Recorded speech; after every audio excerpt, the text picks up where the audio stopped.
Oke, assalamualaikum warahmatullahi wabarakatuh. Waalaikumsalam warahmatullahi wabarakatuh. Ya, semangat pagi. Pagi. Oke, kita mulai briefing hari ini dengan yel kita. Adam komputer. Siap. Adam komputer. Siap. Adam komputer. Solid, ikhlas, adaptif, profesional. Oke. Jadi hari ini saya mau menceritakan satu kisah inspiratif dari B.J. Habibie. Jadi B.J. Habibie itu awalnya dia belajar di Jerman, dan pulang ke Indonesia itu dia bawa ke sesuatu. Apa yang dia bawa? Dia bawa ke visi. Visinya itu bagaimana supaya Indonesia punya pabrik pesawat sendiri. Jadi bagaimana supaya Indonesia ini bisa buat pesawat sendiri. Nah, namun pada saat kembali ke Indonesia banyak tantangannya. Salah satunya itu di Indonesia belum ada infrastruktur yang bisa membuat pesawat. Nah, ini juga dari sumber daya manusianya ini belum ada yang bisa buat pesawat. Nah, namun apa yang ngelihat B.J. Habibie di situ? Nah, di sini ngelihat ki B.J. Habibie sebagai tantangan. Dia melihat bahwa tantangan ini adalah peluang. Peluang untuk apa? Peluang untuk menemukan solusi. Nah, ini hebatnya B.J. Habibie karena dari tantangan dia lihat ki peluang, dan peluangnya itu untuk menciptakan solusi. Nah, bagaimana cara menjawabnya? Dia jawab itu solusinya dengan seperti ini. Jadi yang pertama itu banyak yang ragukan ki, banyak sekali yang ragukan kini B.J. Habibie. Mulai dari orang bilang tidak mungkin ini Indonesia bisa buat pesawat. Iya, tidak ada orang yang bisa ini di Indonesia buat pesawat. Tak mungkin ini bisa ki. Nah, namun B.J. Habibie itu jawabnya dengan seperti itu tadi. Dia bilang ini saya anggap sebagai tantangan dan peluang untuk menciptakan solusi. Nah, apa solusi yang diberikan B.J. Habibie? Nah, dia itu solusinya yang dia buat itu bukan cuma sekedar teori.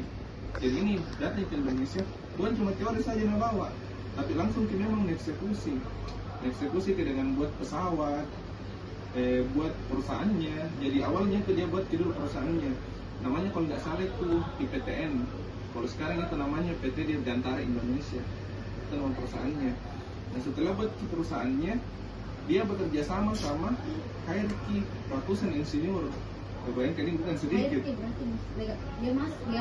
Dia ajak kerjasama ini insinyur Indonesia. Dia tidak ambil orang dari luar, semua dari Indonesia itu ratusan orang insinyur untuk bantu bikin pesawat. Nah, ternyata pada saat dia hire ini, dia ajak kerjasama ini insinyur, tantangannya lagi, nggak tahu gini, mana bikin tuh, karena ini kan pesawat itu hal yang baru dulu. Nah, yang dia buat itu semua pengetahuan yang didapatkan di Jerman, dia transfer dia ajarkan ke semua insinyur ini. Diajarkan kita insinyur itu apanya, mulai dari cara buat pesawatnya, semua pengetahuannya diajar secara intensif sampainya ini insinyur paham bahwa apa yang mau lakukan. Iya. Nah, dari ini pelajaran yang kita dapat dari B.J. Habibie ada dua hal yang penting. Yang pertama, ini B.J. Habibie dari awalnya tantangan dia lihat itu sebagai peluang untuk menemukan solusi. Nah, yang kedua, ini B.J. Habibie dia tidak fokus sama masalahnya, tapi dia fokus sama apa yang dia miliki sekarang dan apa yang dia manfaatkan untuk bisa kejar visinya untuk buat pesawat. Jadi dia yang memanfaatkan tadi itu B.J. Habibie apa? Orang Indonesia, dan dia punya ilmu. Nah, itu yang memanfaatkan apa yang ada sama dia, sumber daya yang ada sama dia, kita nggak manfaatkan. Dia tidak fokus sama apa masalahnya, tapi apa yang dia punya. Apa yang dia punya untuk menciptakan solusi. Nah, itu hebatnya dia. Nah, sehingga apa dampaknya? Dampaknya itu coba kita lihat sekarang pesawat N250 yang datang. Oke, assalamualaikum warahmatullahi wabarakatuh. Waalaikumsalam warahmatullahi wabarakatuh. Ya, semangat pagi. Pagi. Oke, kita mulai briefing hari ini dengan yel kita. Adam komputer. Siap. Adam komputer. Siap. Adam komputer. Solid, ikhlas, adaptif, profesional. Oke. Jadi hari ini saya mau menceritakan satu kisah inspiratif dari B.J. Habibie. Jadi B.J. Habibie itu awalnya dia belajar di Jerman, dan pulang ke Indonesia itu dia bawa ke sesuatu. Apa yang dia bawa? Dia bawa ke visi. Visinya itu bagaimana supaya Indonesia punya pabrik pesawat sendiri. Jadi bagaimana supaya Indonesia ini bisa buat pesawat sendiri. Nah, namun pada saat kembali ke Indonesia banyak tantangannya. Salah satunya itu di Indonesia belum ada infrastruktur yang bisa membuat pesawat. Nah, ini juga dari sumber daya manusianya ini belum ada yang bisa buat pesawat. Nah, namun apa yang ngelihat B.J. Habibie di situ? Nah, di sini ngelihat ki B.J. Habibie sebagai tantangan. Dia melihat bahwa tantangan ini adalah peluang. Peluang untuk apa? Peluang untuk menemukan solusi. Nah, ini hebatnya B.J. Habibie, karena dari tantangan dia lihat peluang, dan peluangnya itu untuk menciptakan solusi. Nah, bagaimana cara menjawabnya? Dia jawab itu solusinya dengan seperti ini. Jadi yang pertama itu banyak yang ragukan banyak sekali yang ragukan kini B.J. Habibie. Mulai dari orang bilang tidak mungkin ini Indonesia bisa buat pesawat. Iya, tidak ada orang yang bisa ini di Indonesia buat pesawat. Tak mungkin ini bisa Nah, namun B.J. Habibie itu jawabnya dengan seperti itu tadi. Dia bilang ini saya anggap sebagai tantangan dan peluang untuk menciptakan solusi. Nah, apa solusi yang diberikan B.J. Habibie?